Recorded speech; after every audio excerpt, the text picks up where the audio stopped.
quantum technology, quantum computing is so arcane. Do we really think that these investors know what they're investing in? Where do you see quantum effects? You see them everywhere. That's how nature operates. So to identify the right kind of quantum effect, to be able to harness it, to be able to make it programmable, as you mentioned, is really the task. Google introducing Bard, which is their large language model, generative AI technology based in Lambda, which made huge news last summer when the Google engineer came out in a blog saying that Lambda has a soul and is a person. AI cloud quantum is a really good direction in my mind. I think the steps they've taken to transform the company are very difficult, and they have done a good job of doing that. It's one of the fastest chips out there, and it's 7 nanometer technology done by global foundries, and it's just a fabulous chip. I love it. From Orion X in association with Inside HPC, this is the At HPC podcast. Join Shaheen Khan and Doug Black as they discuss supercomputing technologies and the applications, markets, and policies that shape them. Thank you for being with us. Hey, Shaheen, good to be with you again, as always. Good to be back. How are you? So we kind of have a bit of a kitchen sink episode this week, looking at some news items and drawing bigger picture kind of conclusions, if possible. That sounds good. Yeah. So in quantum, quite a bit of news is coming out, just one piece of news after another, announcements around new technology. We have a company called, for example, Q-Era, and they've announced an encoding advance that they say allows for solving a wider set of applications. This is programmable quantum systems.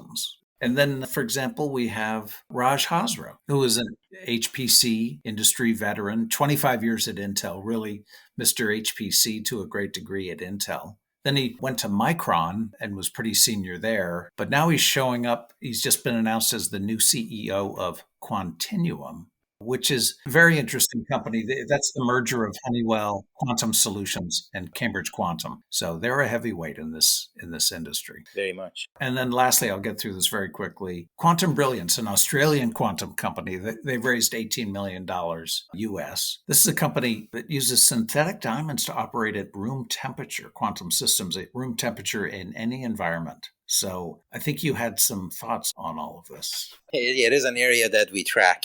So just in general, to set the scene, quantum computing is still a few years out.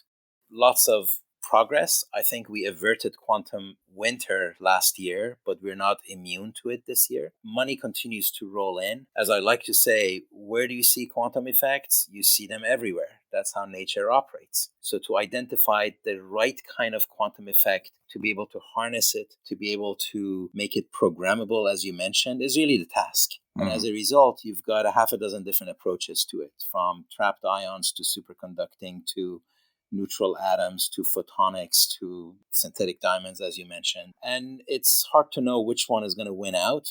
I don't think we're even close to a VHS Betamax situation where even the potentially inferior technology has the momentum and is going to win out. So all of that, I think, is one reason why you continue to get investments into this area. Yeah, and it's interesting. You know, a talking point I've said a few times, and you've kind of debunked it, actually, is that quantum technology, quantum computing is so arcane. Do we really think that these investors know what they're investing in? And you said, yeah, they kind of do, actually. I mean, now they don't know which will be the winning strain of technology or when it's all going to happen, but they're not just throwing money blindly either. No, not at least the ones that I've had visibility to with the VC community and the private equity community and even individual professional investors who are technically oriented. I think all of them do quite a bit of due diligence, and they're managing a portfolio. So within that portfolio, what they do generally makes sense for them. I think when you go away from that community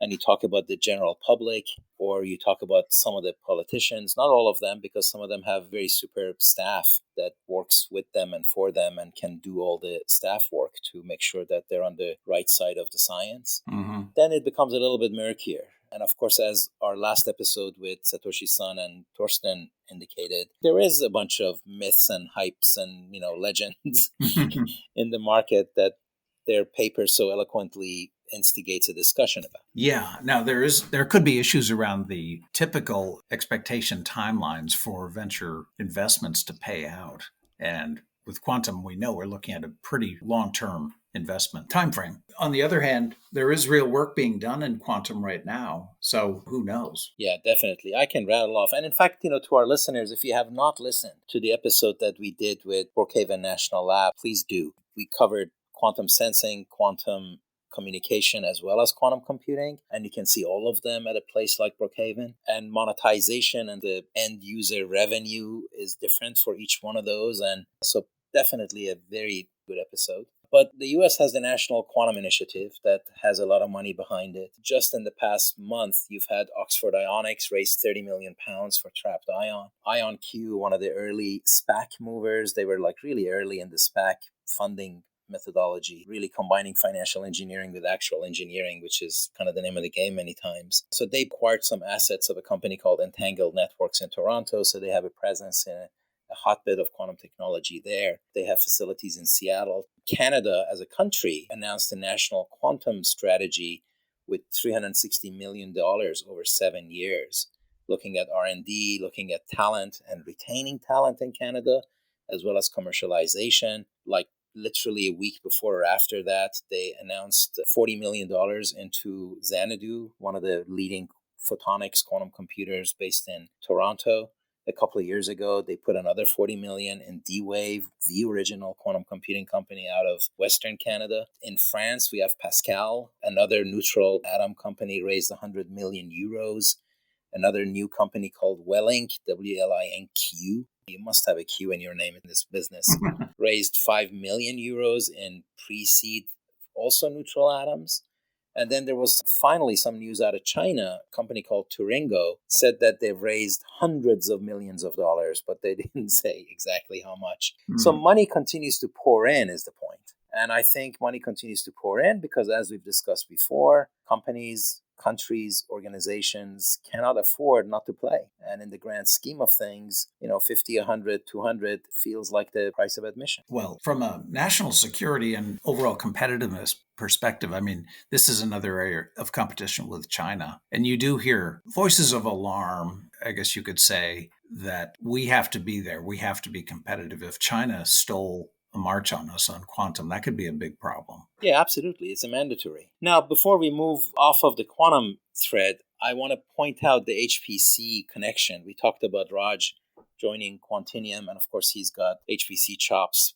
But if you look at his resume, his career, he started out in NASA. And then Tony Utley, who ran the Honeywell Quantum Initiative before they merged with Cambridge Quantum, he had his start at NASA down in Houston. Right there, you've got two NASA connections, and HPC connections show up everywhere in this business. So once again, I'd like to wave the flag of HPC and say that all good things have their roots in HPC and will end up in HPC. So anyway, I know I'm being a little bit more enthusiastic than I want to, but it's something to point out. Yeah. Okay. The other big news of this is an ongoing drama, but Google introducing Bard, which is their large language model generative AI technology based in Lambda, which made huge news last summer when the Google engineer came out in a blog saying that Lambda has a soul and is a person. But this clearly is a reactive move by Google in response to Bing and ChatGPT, which has just made a sensation. So lots of talk that ChatGPT really changes search, really makes Bing a different kind of competitor with Google. But the problem with the introduction of Bard is that Bard promptly made a mistake, a public mistake, answering a question, and CNN called it Bard's blunder. So this is sort of a high stakes game because Google's stock immediately went down almost 8%, $100 million That's incredible, yeah. loss. I think the expectations that are set for AI are starting to be a little bit unreasonable. Obviously, these new models are very impressive. They do things that nobody really expected that they would do, but they're not without problem. They do make stuff up. If you ask it to describe the sources of the data, it does. And when it has it, it shows it. When it doesn't, it says too often, actually. It says, oh, you're right, there was no source. So you have to be careful. that these things are not where you go to get the truth. In that sense, they're kind of not that different from people. Or if you're asking for the truth, be careful who you ask for the truth. Yeah, that's right. That's right. You know? But they're going to get better, and they're going to continue to get better. And I think that the fact that Google was able to respond so quickly is because they had something brewing already anyway. And that's true in several other organizations. So I expect competition to be intense in this area. And as I have said in the past, you have to remember that these tools are as much for content creation, perhaps even more so for content consumption. They summarize things. The reason they created is because they consumed all that info. They summarized it for you in the response that you prompted them for. Yeah. As part of Bard, Google is not making it public yet. It is going into its trusted tester program. And in response to the blunder of Bard that was so public, Google came out with a statement that said this highlights the importance of a rigorous testing process. And I'd say that's kind of an understatement. I've heard that from other major players, to kind of point at OpenAI and say, great, you've demonstrated that it works, but it's got all these issues and that you got to really be careful, and we're going to be those people. And that leads into a somewhat related topic. This would be IBM's new AI supercomputer called Vela. And it's cloud-based. It is not based on IBM Power chips. Interesting mix of technologies here that I think you have some thoughts on. Yeah, so Vela, I had to look up, is from Italian. Vela means sail, so for what it's worth.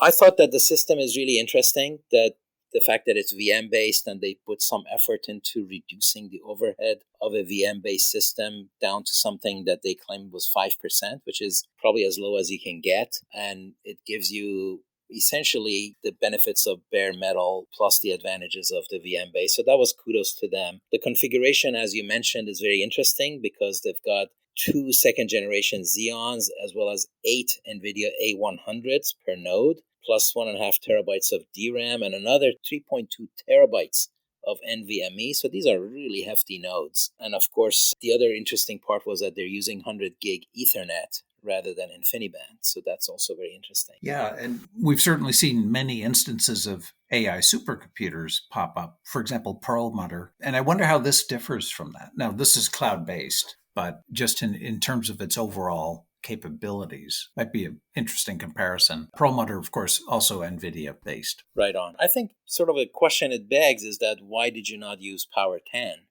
Your own chip that is really a very impressive chip. And it was allegedly designed to do AI together with accelerators, and the whole Open Power consortium that they started initially included NVIDIA and Mellanox before NVIDIA bought Mellanox. And I think this question had been raised and it was answered that it was a question of time to market versus performance. But then if that's the reality, that may be the reality for everybody, and the whole software stack and familiarity of the user base with the technology might be a driving factor here. Well, yeah. And I wonder what the power, that group within IBM is thinking of this system that they got aced out or not. I don't know. Well, I think, they lost the deal. Yeah. But not to detract from the prowess of the Power chip, which I have been a big fan of. Only second to their Telum chip that they're using for the Z16 mainframe, which at 5.2 gigahertz, if I remember correctly, is one of the fastest chips out there. And it's 7 nanometer technology done by Global Foundries. And it's just a fabulous chip. I love it. It's got an AI accelerator, an encryption accelerator, a compression accelerator, a sorting accelerator, big time memory capabilities. So does Power 10. With all the CAPI and OpenCAPI interface that they have, technologically extremely impressive and very good. However, I'm not seeing IBM be very visible in the hardware business. I think that their overall big-time strategy of being AI, cloud, quantum is very valid. And they're doing a fabulous job in quantum computing, building the community and shepherding and Qiskit and education and academic and all of that. The Brookhaven guys were saying that they also were using IBM's systems and software. So all of that is really great. But the traditional computing stuff, I'm not seeing enough of. Yeah, clearly the company has really changed. It's been 5 or 6 years since they've really been in the supercomputing systems business. They're moving definitely toward AI, cognitive. Last year, they had a non-virtual annual conference in San Francisco, just hordes of thousands of people sort of took over a section of the city. Mm. So they are an old line company, but they're really in the process of trying to renew themselves. Well, exactly. And I think that's the way I have looked at it, that their transformation is a very difficult transformation, clearly a multi-year, if not multi-decade. They are a very old company, lots and lots of presence all around the world, very storied past, some good, some bad, some challenging, but they're also continue to be a very important piece of the technology landscape. And I have always given them good marks for their difficult transformation, kind of expecting that it's not going to be smooth sailing. But again, AI, cloud, quantum is a really good direction in my mind. I think the steps they've taken to transform the company are very difficult, and they have done a good job of doing that. They bought Red Hat, big time, bet the company kind of an acquisition that made them significantly relevant to the customers, but not without challenges. So they have to continue to execute. And the hardware piece, they could clarify. I think that part is a little bit less than what I would have liked to see. Yeah. But that, as you say, AI, cloud, quantum, that's a gutsy decision. That's a gutsy road to go down. They have traditionally had a great strategy process. True. They kind of got unlucky in my mind with AI because they rolled out Watson. My joke is that 2 days before deep learning became a thing. Yeah. So recalibrating for that was difficult. And of course, it's a big company with lots of history, lots of management, lots of layers. And turning that ship is difficult. Yeah. Okay. Thanks for that update, Shaheen. All right. And as always, great to be with you. Thanks so much. Excellent. Thank you. That's it for this episode of the @HPC podcast. Every episode is featured on InsideHPC.com and posted on OrionX.net. Use the comment section or tweet us with any questions or to propose topics of discussion. If you like the show, rate and review it on Apple Podcasts or wherever you listen. The @HPC podcast is a production of OrionX in association with Inside HPC. Thank you for listening.